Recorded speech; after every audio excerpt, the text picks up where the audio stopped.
सतीश त्यावेळी जास्त मोठा नव्हता. सतीश त्याची लहान बहीण आणि आई जात होते. सतीशची आई त्या दोघांचाही हात पकडून चालत होते. तसेच जाताना काही बडबड करत होते. तिच्या चेहऱ्यावरचे दुःख सतीश समजू शकत होता. आणि काही वेळानंतर सतीश आपल्या मामाच्या घरी पोचला. दाराची बेल वाजवली आणि मामीने दार उघडले. मामीने त्यांच्याकडे बघितले आणि असा चेहरा केला की तो चेहरा बघून सर्वांना फार वाईट वाटले. तसेच मामी म्हणाली, काय काम आहे? सतीशची आई म्हणाली, मला दादासोबत बोलायचे आहे. तर मामी थोड्या जोरातच म्हणाली, आता ते घरी नाही आणि काही दिवसांसाठी बाहेर गेले आहे, म्हणून तुम्ही काही दिवसानंतर या. आणि मामीने दार लावून घेतले. त्यांना घरीसुद्धा बोलावले नाही आणि या सर्व गोष्टी बघून त्यांना फारच वाईट वाटले. सतीशची आई काही बोलणारच होती, पण त्याआधीच मामीने दार लावून घेतले होते आणि काय काम आहे हे सुद्धा विचारले नाही. या सर्व गोष्टीमुळे सतीशला फार वाईट वाटले. त्यांनी बस पकडली आणि परत आपल्या घरच्यासाठी निघाले. रस्त्यावर सतीशच्या आईचा चेहरा पाहण्यासारखा होता आणि ती काही बोलली नाही. खरं तर काहीच महिने झाले सतीशच्या बाबांचे निधन झाले होते, त्यामुळे घरची परिस्थिती पूर्ण खालावली होती. त्याचे बाबा सर्व बघत होते, पण आता बाबा आयुष्यातून गेल्यामुळे त्याच्या आईवर सर्व भार आला होता. आई पण छोटे मोठे काम करायची.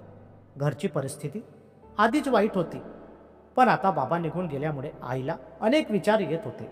सतीशचे मामा एका चांगल्या नोकरीवर होते आणि ते नेहमी घरी येत जात राहत होते. तसेच सतीशच्या आईला काही मदत पण करायचे. पण सतीशच्या मामीचा स्वभाव फार वेगळा होता. तिला अगोदरपासून सतीशची आई चांगली वाटत नव्हती. तिला वाटायचे की हे फार गरीब आहे आणि नेहमी आमच्याकडे मदत मागतात. आणि सतीशच्या मामीला सतीशच्या आईमुळे कमीपणा वाटायचा. तसेच सतीशच्या मामीच्या त्याच्या आईसोबत भांडण झाले होते आणि तेव्हापासून सतीशची आई कधी आपल्या भावाकडे गेली नाही, कारण त्यावेळी सतीशच्या आईला त्याच्या मामीने फार गोष्टी ऐकवल्या होत्या. त्यामुळे सतीशच्या आईला फार वाईट वाटले होते. पण सतीशचे मामा नेहमी फोन करायचे आणि कधीकधी घरी पण यायचे, पण या गोष्टी आपल्या बायकोला सांगत नव्हते, कारण बहीण भावाचे एकमेकावर फार जीव होता. आणि जेव्हा सतीशचे बाबा या आयुष्यातून निघून गेले तेव्हा सतीशच्या मामांना फार दुःख झाले होते. पण आता सतीशच्या आईला काय करावे काही कळत नव्हते, कारण तिला पैशाची फार आवश्यकता होती. काही दिवसाआधीच सतीशच्या बहिणीची फार प्रकृती खराब झाली होती, त्यामुळे तिला जवळच्या हॉस्पिटलमध्ये भरती करण्यात आले. तेव्हा जे काही पैसे होते ते तिथे खर्च झाले. पण आता घरी कसलीच गोष्ट नव्हती आणि घर पण भाड्याचे होते, त्यामुळे घरमालकसुद्धा पैसे मागत होते. सतीशची आई आपल्या भावाकडे काही मदत मागासाठी गेली, पण आज तिथे सुद्धा काही मिळाले नाही. या सर्व गोष्टी सतीशच्या डोक्यात बसल्या होत्या. सतीश सध्या लहान होता आणि त्याच्या एका पायात थोडा प्रॉब्लेम होता, म्हणून त्याला बरोबर चालतासुद्धा येत नव्हते. पण त्याने विचार केला की आता घरात बसून चालणार नाही. पूर्ण प्रवासात सतीशच्या डोक्यात हाच विचार सुरू होता. कसे तरी ते घरी पोचले आणि आईने जे काही घरी थोडे होते त्याचे जेवण बनवले. पण त्या दिवशी आई जेवली नाही, कारण तिच्या डोक्यात याच गोष्टी फिरत होत्या. दुसऱ्या दिवशी सकाळी सतीशची आई कामाला निघून गेली. सतीशला शाळेत जायचे होते, पण तो शाळेत न जाता कामासाठी फिरला. अनेक ठिकाणी फिरल्यानंतर त्याला कोणी काम दिले नाही. कोणी म्हणाले, तुझ्याने काम होणार नाही, तू लहान आहे. कोणी म्हणाले, तुझ्या पायात अडचण आहे. पण एका दुकानात त्याला काम दिले आणि ते कामसुद्धा फार छान होते, कारण त्याची शाळा होऊन ते काम तो करू शकत होता. त्यामुळे सतीश तेथे कामाला जाऊ लागला. त्याने आईला या गोष्टीबद्दल काही दिवस सांगितले नाही, कारण त्याने जर सांगितले असते तर आईने त्याला जाऊ दिले नसते. पण सतीश आईसोबत खोटं बोलू शकत नव्हता, म्हणून त्याने आईला सर्व गोष्टी सांगितल्या. त्या दिवशी आई त्याच्यावर रागावली, तर तो आईला म्हणाला की आई, मला तुझ्याकडे बघून राहवत नाही, कारण तुझी स्थिती फारच वाईट झाली आहे. मला माहीत आहे तुला फार कष्ट करावे लागतात आणि तुझी तब्येत बरी नसतानाही तू कामावर जाते. त्या दिवशी बऱ्याच गोष्टी त्याने आईला सांगितल्या. त्याच्या गोष्टी ऐकून आईच्या डोळ्यात पाणी आले आणि आता सतीश कामाला जाऊ लागला. पण एक दिवस त्याचे मामा घरी आले. मामांना बघून सर्वांना खुशी झाली.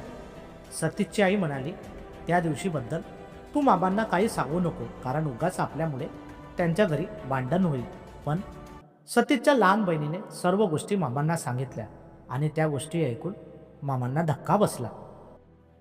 सतीशच्या मामाला आपल्या बायकोचा स्वभाव माहीत होता. त्यानंतर सतीशच्या मामाने त्याच्या आईला काही पैसे दिले आणि म्हणाले, तू घाबरू नको, मी नेहमी येत जात राहील आणि तुला काही अडचण असेल तर मला फोन कर. आता घरात थोडा आनंद वावरत होता. हळूहळू सतीशसुद्धा काम शिकू लागला आणि काही महिन्यातच त्याला चांगले काम येऊ लागले. मालक तर त्याच्या कामाकडे बघून आश्चर्य करत होता आणि म्हणाला, तू फार कमी वेळात चांगले काम करत आहे आणि मला अशाच व्यक्तीची आवश्यकता होती जो माझे काम सांभाळेल. काही दिवस असेच निघून गेले आणि आता मालकाच्या सतीशवर विश्वास बसला होता आणि त्यांनी त्याचा पगारसुद्धा वाढवला होता.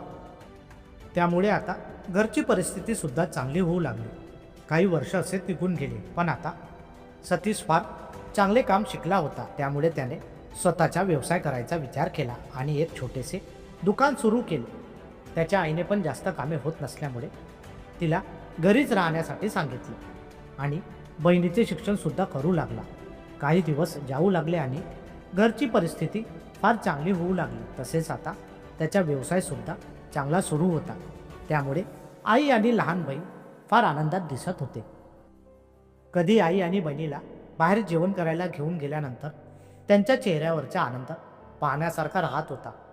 पण जेव्हा कधी सतीश जुने दिवस आठवतो तेव्हा त्याला फार वाईट वाटते, कारण त्यावेळी त्याच्या आईने त्याच्यासाठी फार कष्ट केले होते. ती स्वतःकडे लक्ष देत नव्हती.